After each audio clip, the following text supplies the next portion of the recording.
नमस्कार दोस्तों, क्या आप कोई ऐसे साइंटिस्ट बनना चाहते हो जो अपने लिए नेचुरल इंग्रेडिएंट से बनी किसी भी एलिमेंट के लिए रामबाण औषधि बना सके? अगर हाँ, तो आगे बढ़ते हैं। अगर हम ये जान जाएं कि मॉडर्न मेडिसिन हमारी बॉडी को कैसे प्लेसिबो इफेक्ट से हील करती है, तो रामबाण औषधि बनाना ज़्यादा मुश्किल नहीं है। दुनिया का हर डॉक्टर ये जानता है कि इंसान को मेडिसिन से ज़्यादा मेडिसिन और डॉक्टर के ऊपर फेथ ठीक करता है, और इसी को प्लेसिबो इफेक्ट कहते हैं। इस चीज को प्रूफ करने के लिए मैं आपको कुछ किस्से सुनाना चाहूंगा। वर्ल्ड वॉर सेकंड के दौरान नॉर्थ अफ्रीका में बहुत सिपाही बहुत बुरी तरीके से जख्मी हो गए थे, और वहां के डॉक्टर हेनरी ब्रीचर के पास इतने सिपाहियों को दर्द से ठीक करने के लिए उतनी मॉर्फिन नहीं थी। उनकी नर्स इसको ना देख पाई और उसने बारी बारी सिपाहियों को मेडिसिन के नाम पर नमक के पानी का इंजेक्शन देना चालू कर दिया, और चमत्कारी रूप से सिपाहियों की दर्द कम होने लगी और वो ठीक हो गई। जब हेनरी ब्रीचर अमेरिका वापस आए तो हार्वर्ड यूनिवर्सिटी में उन्होंने कई एक्सपेरिमेंट्स किए और उनको पता चला कि गन शॉट से लेकर बड़ी से बड़ी बीमारी तक फेक मेडिसिन के नाम पर ठीक हो सकती है। बस पेशेंट को इस बात का यकीन होना चाहिए कि जो मेडिसिन वो ले रहा है वो असली है। इसी तरह 1996 में 56 वॉलंटियर्स ने एक स्टडी में भाग लिया जिसमें उनकी 2 उंगलियों पर चोट लगाई गई, और उनको एक नई मेडिसिन ट्रेविकियन बाम उन 2 उंगलियों में से एक उंगली पर लगाया गया। अचंभे से 56 के 56 वॉलंटियर्स को जहां बाम लगाया गया था वहां पर दर्द से आराम आ गया और उंगली भी ठीक हो गई। मगर असल में ट्रेविकियन कोई मेडिसिन नहीं, बस एक नकली घोल था। दोस्तों, ऐसी ही एक यकीन न आने वाली कहानी है अमेरिकन सिटीजन निक स्किड्समैन की, जो एक ट्रेन चालक दल पर काम करता था। हम सब इमोशनल होते हैं और किसी के भी किए गए मजाक को बहुत सीरियसली लेते हैं, मगर यह आदमी तो तकदीर के किए हुए मजाक को सीरियसली ले गया और मर गया। एक दिन ओवर टाइम करते दौरान निक स्किड्समैन ट्रेन के फ्रीजर कंपार्टमेंट में गलती से बंद हो गया और बाकी स्टाफ छुट्टी पर जाने की वजह से उसकी मदद नहीं कर पाए। पूरी रात वो ठंड के कारण बहुत चिल्लाया, मुझे बचा लो, मुझे बचा लो, मुझे बहुत ठंड लग रही है, मैं ठंड के कारण मर रहा हूँ। ऐसा कहते हुए उसने ट्रेन के फर्श पर किसी नुकीली चीज से लिखा कि मैं ठंड को सहन नहीं कर पा रहा हूँ। अगले दिन उसकी बॉडी को जब पोस्टमार्टम के लिए भेजा गया तो उसमें भी यही रिपोर्ट आई कि वो ठंड के कारण मर गया था और उसकी बॉडी अकड़ गई थी। मगर जब इस बात का स्टाफ को पता चला तो वह चौंक गई, क्योंकि उस दिन टेक्निकल रीजन से फ्रीजर तो बंद था। अगर आपको मेरी बात पर यकीन ना हो तो इंटरनेट पर इस किस्से के बारे में आप पढ़ सकते हैं। इस बात ने बड़े से बड़े साइंटिस्ट और डॉक्टर्स के होश उड़ा दिए कि सिर्फ सोचने से ही बॉडी कैसे फ्रीज हो सकती है। अब दोस्तों, अगर आपको यकीन आ गया हो कि कैसे फेथ बॉडी को हील कर सकती है, तो बस आपको राइट इंग्रेडिएंट्स चाहिए जो बॉडी को रिपेयर कर सके। डॉक्टर भी जो हमें मेडिसिन देते हैं उसके इंग्रेडिएंट्स हमारी बॉडी में जाके हमें फेथ से ही तो ठीक करते हैं।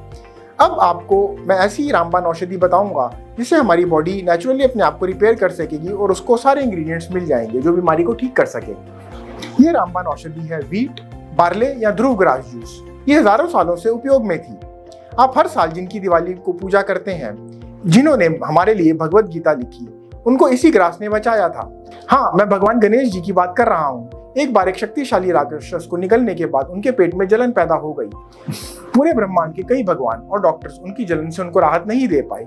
फिर 8800 ऋषियों ने उनको एक ग्रास जूस दिया और उनको तुरंत राहत मिल गई। ईसा मसीह ने भी अपने आदमियों को मानव जाति से किसी भी बीमारी को खुद ठीक करने के लिए इसके उपयोग के बारे में बताया है।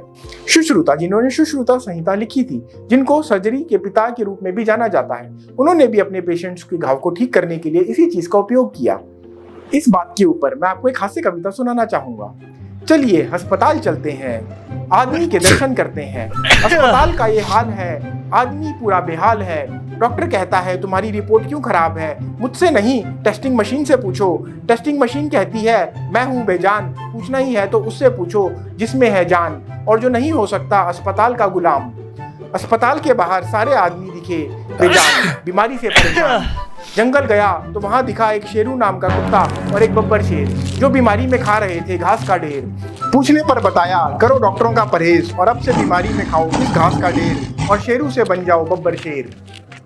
जी हाँ दोस्तों, बिल्ली, कुत्ते, यहाँ तक कि शेर भी बीमार पड़ने पर घास ही खाते हैं। व्हीट ग्रास जूस बहुत इफेक्टिव है क्योंकि इसकी और हमारी ब्लड की कॉम्पोजिशन लगभग सेम ही है। कहते हैं हमारे ब्लड में 102 एलिमेंट्स होते हैं और व्हीट ग्रास में 92 एलिमेंट्स ऑलरेडी हैं, और व्हीट ग्रास जूस कंडेंस रूप में सूर्य का प्रकाश है जो हमें चाहिए। अब आपको व्हीट या बार्ले ग्रास जूस को मेडिसिन बनाने के लिए 4 बातों का ध्यान रखना होगा। पहला, बीमारी होने पर आपको व्हीट ग्रास जूस दिन में 2 बार लेना होगा, एक बार सुबह और एक बार शाम। और अगर आप हेल्दी हैं तो आप इसको लाइफ लॉन्ग भी ले सकते हैं। मैक्सिमम बेनिफिट्स के लिए अगर पॉसिबल हो तो रियल व्हीट ग्रास जूस ही लीजिए।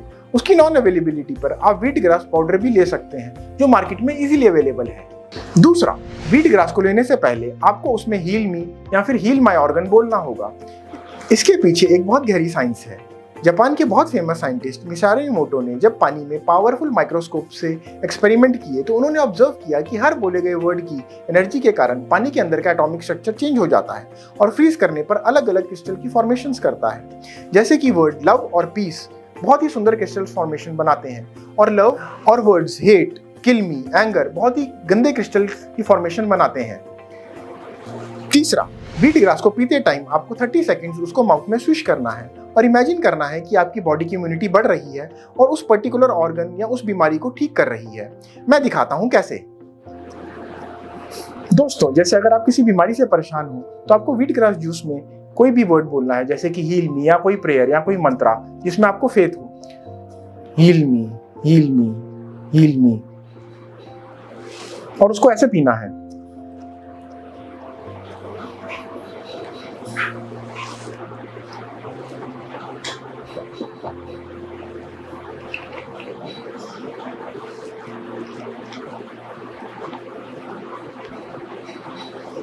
और इमेजिन करना है कि आपकी बॉडी की इम्यूनिटी बढ़ रही है और आप बिल्कुल हेल्दी होते जा रहे हैं। और अगर आपके किसी पर्टिकुलर ऑर्गन में कोई दर्द है या कुछ बीमारी है तो आपको यही प्रोसेस करना है और इमेजिन करना है कि व्हीट ग्रास आपके उस ऑर्गन में जाके उस ऑर्गन को ठीक कर रही है और आपकी पूरी बॉडी की इम्यूनिटी उस ऑर्गन को ठीक कर रही है और आपकी पूरी बॉडी की इम्यूनिटी भी बढ़ रही है। ऑर्गन के केस में आप उस ऑर्गन का नाम भी ले सकते हैं, जैसे कि heal my liver, heal my kidney, heal my heart या हील माई बोन। चौथा, अगर आपको ऐसी कोई भी बीमारी है जो बहुत लंबे टाइम से है तो आप व्हीट ग्रास की तरह ही पानी को भी मेडिसिन बना सकते हैं। ये सेम प्रोसेस आप पानी को पीते टाइम कर लीजिए, मगर दूसरों के सामने इसको बार बार करना बहुत मुश्किल होगा। इसके लिए आपको एक कॉपर की बोतल लेनी होगी और सुबह उसमें वर्ड हील मी बोलकर रखना होगा और पूरे दिन फिर आप उस कॉपर की बोतल में से पानी को पी सकते हैं। इसमें आपको एक बात का ध्यान रखना होगा कि पानी को आपको रात भर कॉपर की बोतल या मिट्टी के मटके में डालकर रखना होगा और इससे पानी एल्कलाइन हो जाएगा। और अगर इस पानी में आप तुलसी या बेसिल के लीव्स डाल लें तो इसमें मेडिसिनल प्रॉपर्टीज भी आ जाएंगी।